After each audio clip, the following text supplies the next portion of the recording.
Hello and welcome to another Love to Fly video. We're down here in beautiful southern Florida, mid to southern Florida on the west coast of Florida. We got this beautiful grass strip here today that I'm walking around enjoying the weather. The grass looks beautiful. Again, I'm recording at 1080p, so it's not as high res as you're going to get if you have a really good system.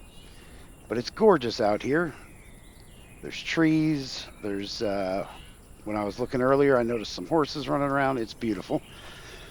But since we're at a grass strip, let's look at, and I'll stop short of saying review, but we'll do a little bit of flying in the classic air simulations. Oh, look, it looks like a heart in the air. Must be a good sign. Although it does look like weather building off to the east there. Classic air simulations Piper Cub, the J3. The good old Cub that we all know and love and kind of grew up looking up to. At least I did. Maybe I'm a little older than some of you, but I always looked up to the pilots flying these around. I always thought they were beautiful, classic, just a gorgeous plane. And I know at one point they had trained more aviators than any other plane. I'm not sure if that's still true or if the Cessna 172 has beaten it out for that. But as you'll notice, this one has pretty good details. The external details are gorgeous. The paint reflection is gorgeous. The engine there, that Continental 65 horse, is gorgeous little engine. Looks good. Let's get you the other side here. Ooh, not that close to the other side. Boy, I'm showing you the internals there. There we go.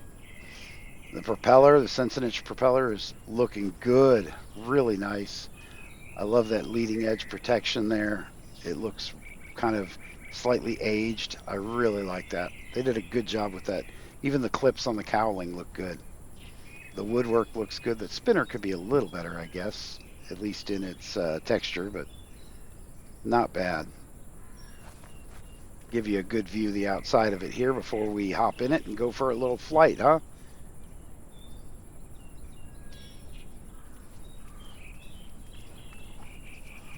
Man, I love the reflections off of that. If this were a real world J3, it must have just been painted yesterday because it's got some shine to it. Most of them I've seen are a little more dull than this in real life, but it looks great. I had noticed as I was getting it ready, the windows have a weird effect from the outside, and we'll see if maybe you'll notice that too.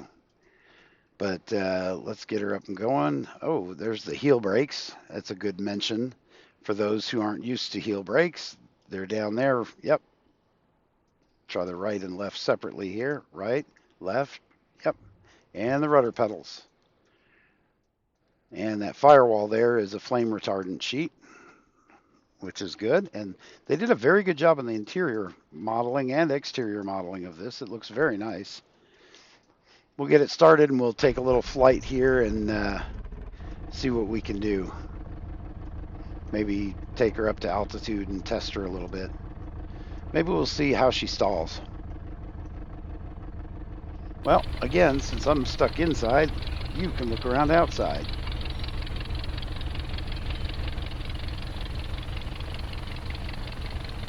It's a very, very nice plane in most ways. They did a very good job on it. There's never a perfect plane, whether it's made default for Flight Simulator or an aftermarket plane. The aftermarket planes tend to be, in some cases, much better than the default ones, and this is no exception to that, but you can't get them perfect. There's always going to be a complaint. There's never a perfectly made plane. So keep that in mind if I complain about anything on it. It's, we're going to see how much it has going for it, how much it has detracting from it. You kind of weigh the two, right? But so far, it has a lot going for it. If the flight characteristics are as good as I'm hoping they are, it should be really nice. This little grass strip is kind of in the marshy areas of the western side of Florida here, so it's a beautiful grass strip with beautiful trees around it. Once we get up in the air, you're going to notice little inlets and bays all around here. It's just gorgeous flying. And this is a default Microsoft Flight Simulator airport as well. This is not add-on scenery or anything like that.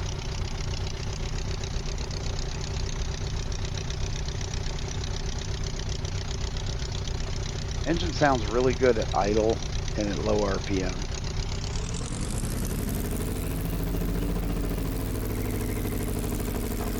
Yeah, I'm not sure on high RPM if I like the way it sounds or not. Let's try it inside here. Let you hear it.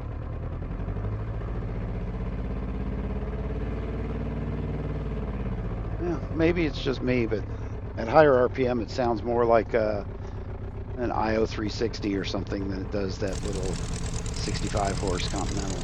But at idle it sounds correct, so not sure what to think. It's an early morning here, or moderately early morning, so we've got a nice little dew-covered grass field to take off from. Got the sun at our backs.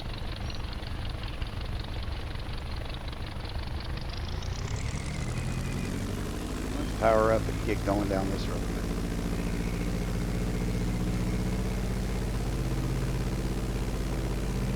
Well, so far it tracks very straight. It's not a hard to fly tail dragger at all. You do have to stay on that rudder, like a good tail dragger should, but it's not the end of the world. I am noticing that we've got the dew from the grass still coming off of our tires. That's a little odd. I have not seen that happening before. Even the tail wheel has got some dew coming off of it, like we're rolling on a fresh grass runway in the morning. That doesn't usually happen while we're still in flight. This is the first time I've noticed this. If any of you have come across this before, please feel free to comment.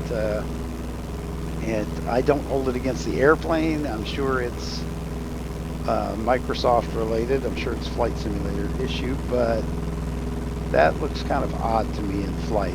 So we'll have to see if that's the way it's always going to look, or if it's just a one-time thing, or what's up with that, because that's definitely not normal, folks. But let's try and review the plane without concern about that weird water spray that's coming off the wheels. Almost looked a little bit like I was trying to do a water landing, right? Dragging those wheels and skiing a bit with it.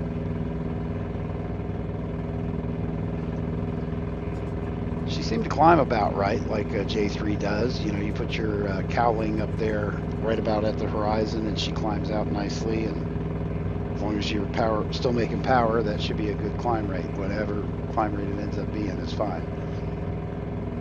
Same within the turns here. She feels about right, and we're maintaining that constant slight climb.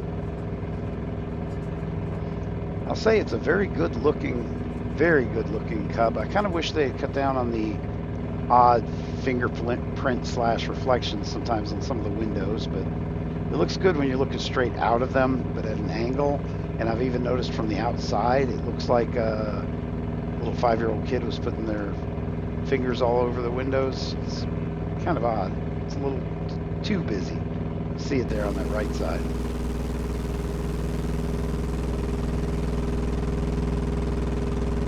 It is great though, as far as detail on this. Is much nicer than most planes, so I will definitely say so far, if the handling remains true, it's definitely on the higher up planes list for me. It's one of the better planes I've seen.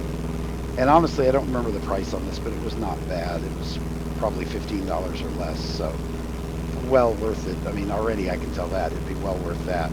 If it was a $40 plane, I'd expect a lot more things to be perfect, but at this price, it's very nice, very nice. There's those bays in the background here in Florida. Looking good.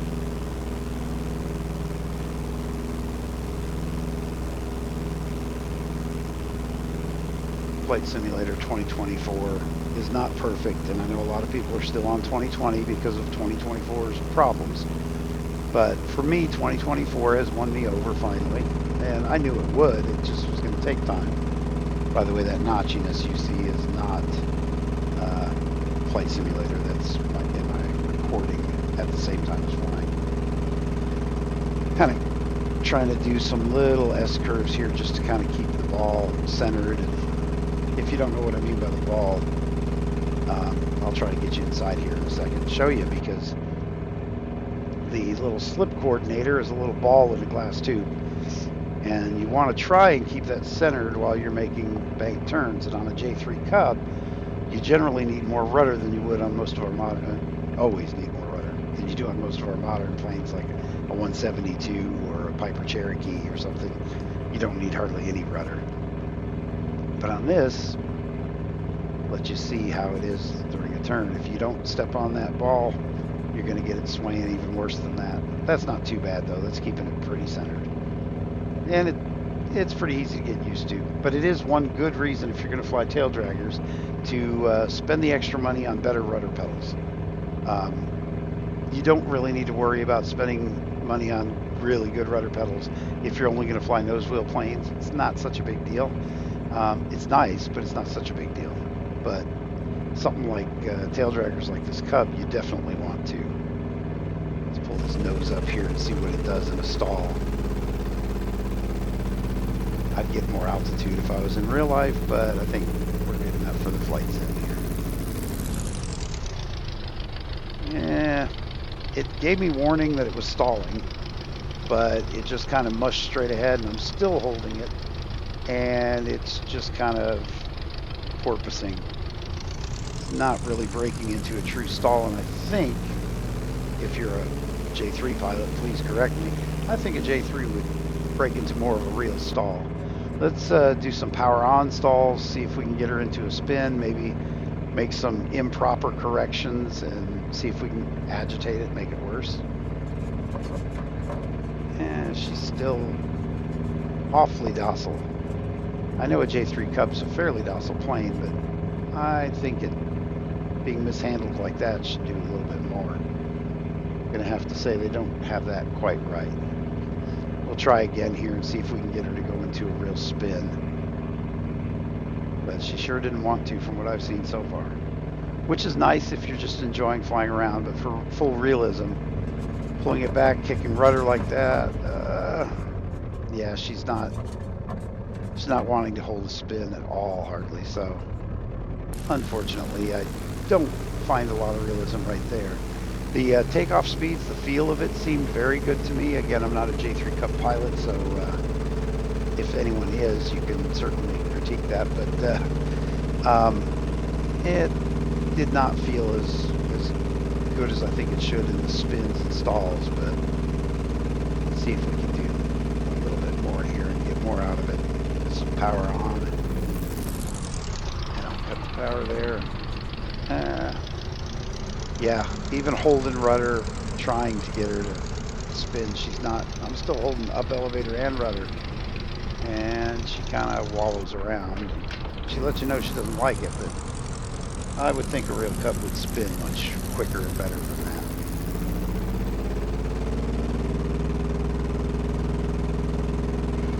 But for somebody who's just flying the flight sim and wants a docile handling plane, it's definitely docile. It doesn't do much in a stall at all. You have to force it to try and get it to drop a wing like that. I'll let you enjoy the sights and sounds a little bit here of Florida as I'm headed back towards our airport. You see the window now on the left side has those, I don't know what I call them, not scratches or marks, and they add some realism, but they're almost a little too much maybe, right? I mean, if I was flying this plane, I'd be tempted to get out a buffing cloth if wiping it down didn't take care of it. Maybe do a fine polish to that or something like that.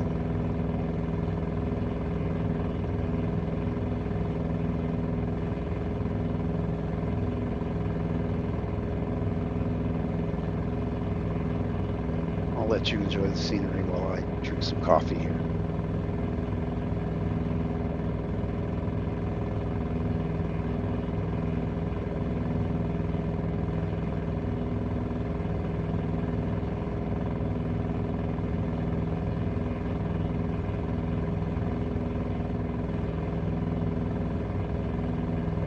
Just as an FYI, I I've taken to trying to fly with even more realism, so I don't have the airports with their little pins popped up above them. But I do have a iPad with an app that's showing me where the airports are, where I am in real time. So I'm able to do it, because otherwise you look ahead of us and I don't think you can tell there's a single airport up there, and there's actually 2 or 3. Yeah, it looks like 3 of them, 4 if you count a helipad, but I don't count those. I don't fly helicopter. But this classic air simulation seems to have done a pretty good job with this. We're going to do some landings here when we get back to the airport, and we'll see. Now see there, you can see the patterns on the side of the cockpit that just look weird on the windows. Every time I do that, view it from that angle, I see these weird, looks like little 5-year-old kids' handprints on the window.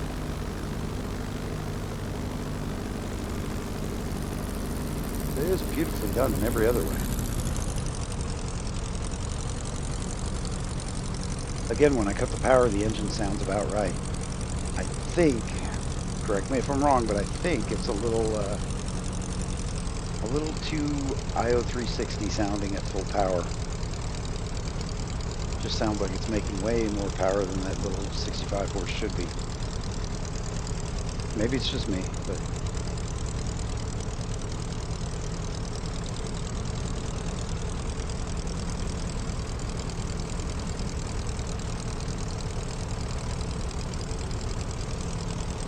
we'll do a little bit of a slip as we're coming in here, because we're coming in nice and high.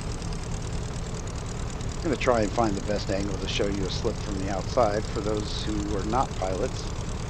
With a slip, you're going to lose a lot of altitude real quick by kicking in full rudder, or most rudder, in one direction. In this case, I'll do full rudder.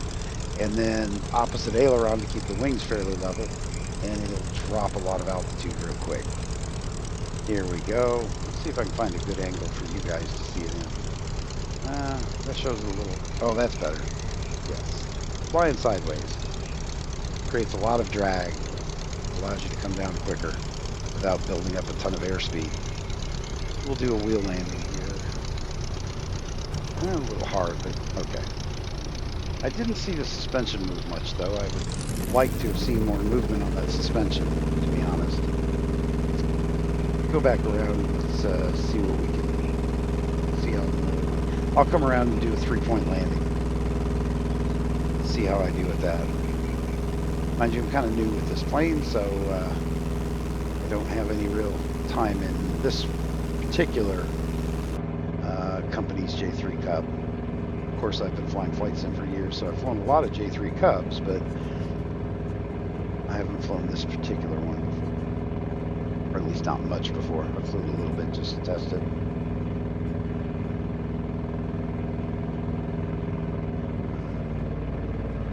I'm keeping a really tight pattern here, tighter than I normally would. There's the runway right down there, and the hangars. Normally wouldn't keep this tight and low. I'm a little low, a little tight, which is great if I have an engine out, because I can make it back to the runway. But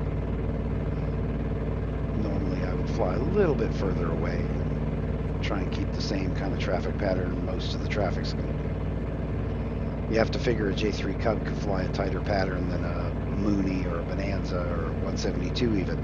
But if you want to fly with all those other planes at airports, you probably want to fly the same pattern they're flying, so you're not getting in their way and causing problems.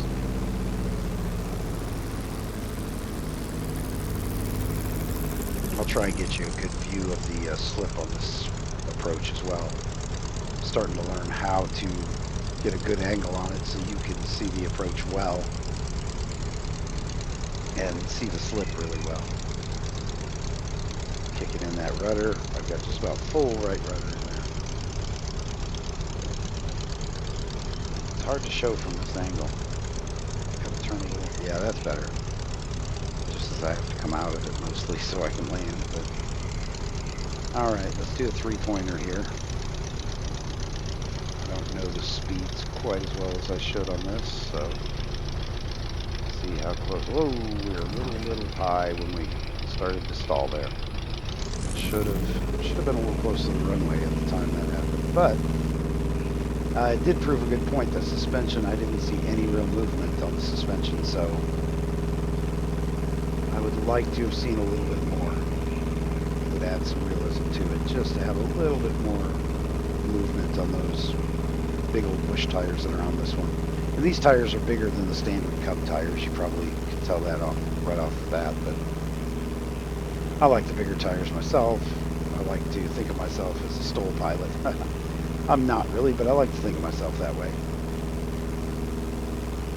Those big tires kind of add to that. They're not huge, but they're a little bit bigger than stock.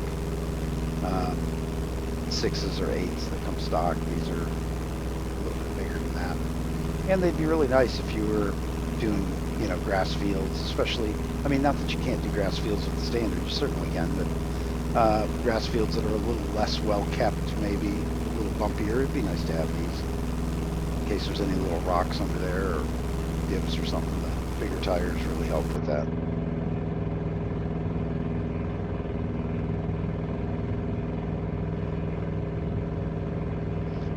I'll come out a little further and do a little bit more of a proper approach and landing here. And I think I'm going to do a wheel landing because it's definitely what I'm better at with this plane.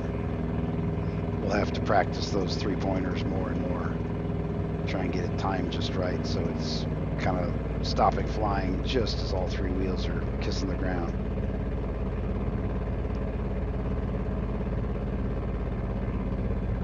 It sure is pretty out here though. That's why I flight sim, to kind of get lost in this world. Technically the same world that we live in, but a rendered version of it that's for some reason just seems more peaceful. I guess partly because we're flying a plane through it, right? There's that runway.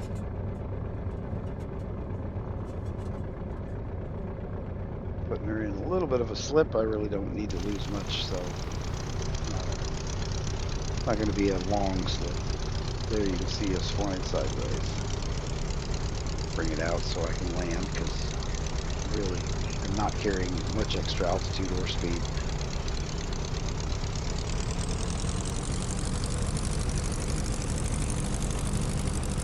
So much so that I've just flipped a little bit of throttle just to keep her on the blind flip.